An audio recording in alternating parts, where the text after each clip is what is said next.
Pemirsa, tentunya harapan tinggi diberikan kepada Patrick Kluivert dan timnas Indonesia untuk bisa meraih poin saat laga melawan tim sepak bola Australia di Sydney Kamis besok. Pemain baru terus didatangkan untuk memperkuat timnas di bawah kepelatihan Patrick Kluivert yang menyukai gaya menyerang. Namun masalahnya, akankah skema menyerang dari timnas bisa direalisasikan saat melawan Australia besok? Kami sudah tergabung pemirsa dengan pengamat sepak bola Roni Pangemanan. Selamat malam Bung Ropan. Selamat malam, Cinga. Ya, Bung, apakah menurut Anda Kluivert akan menyajikan permainan menyerang atau ofensif melawan tim Australia yang dikenal kuat?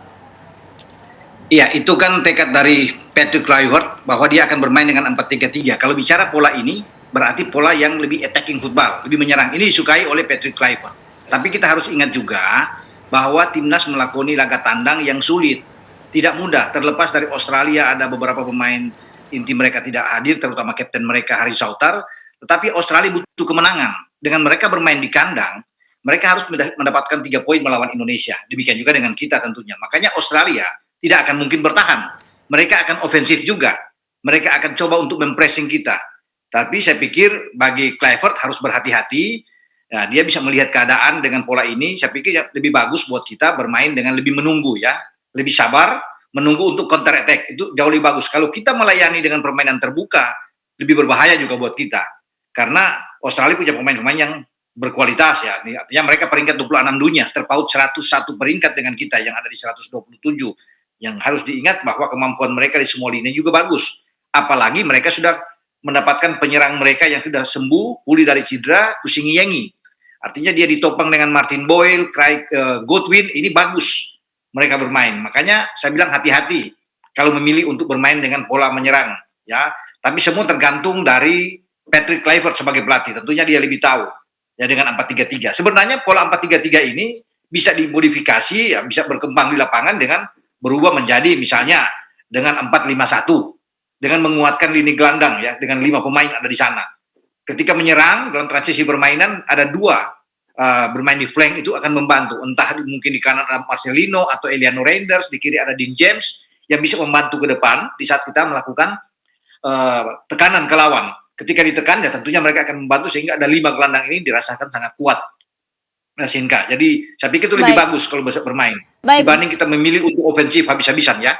Oke, Bung Ropan, tapi kalau menurut Anda sendiri nantinya siapa yang akan menjadi playmaker, pemain yang ditumpukan, yang diharapkan sekali oleh Patrick Kluivert ini?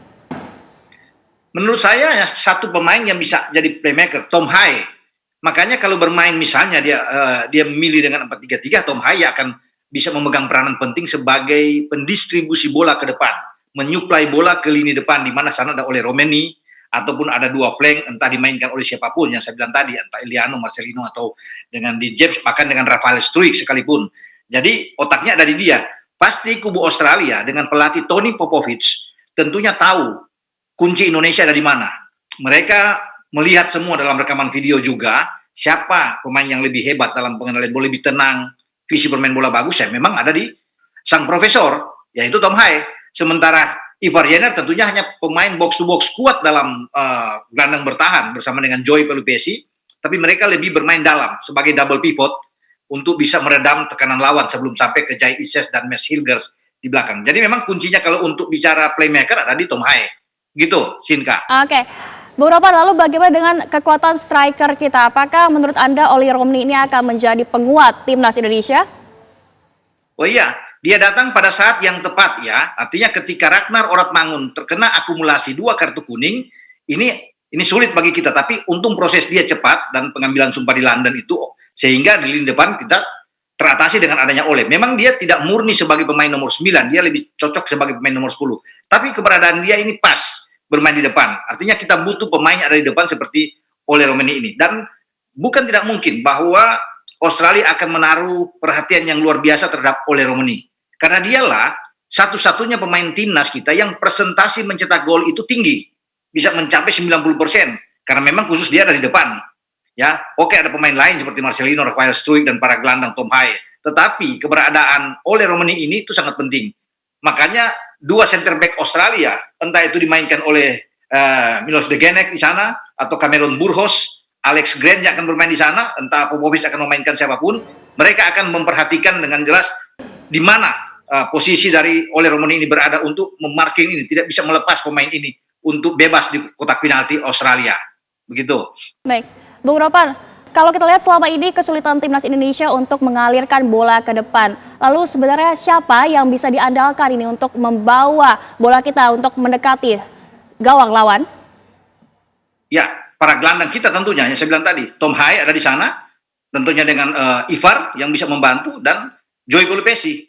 Nah, kita tentunya mengharapkan juga dari dua sisi flank ya, yang dimainkan dengan dua fullback kita yang banyak membantu.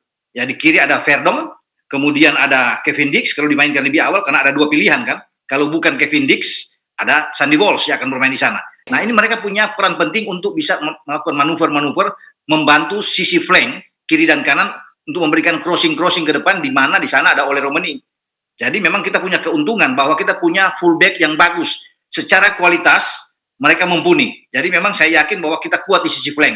Itu yang sangat penting untuk bisa membongkar pertahanan dari Australia, apalagi mereka tidak punya Alessandro Sirkati yang banyak lama Bung jadi Ropan, anda dengan kalau cedera. menurut Anda sendiri, apakah nantinya Marcelino akan dimainkan?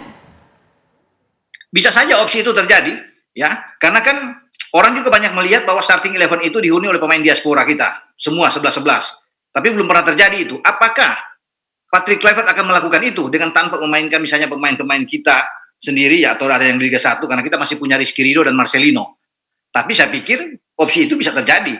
Kalau Marcelino bermain, misalnya mengorbankan Ivar bisa saja, Marcelino berdiri di belakang Ole Romani.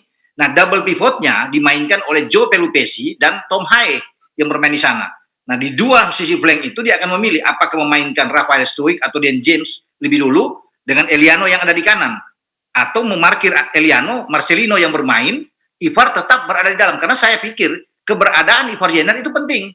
Ini pemain box to box yang sangat bagus, masih muda, punya tenaga yang kuat, dia bisa bertarung dengan baik.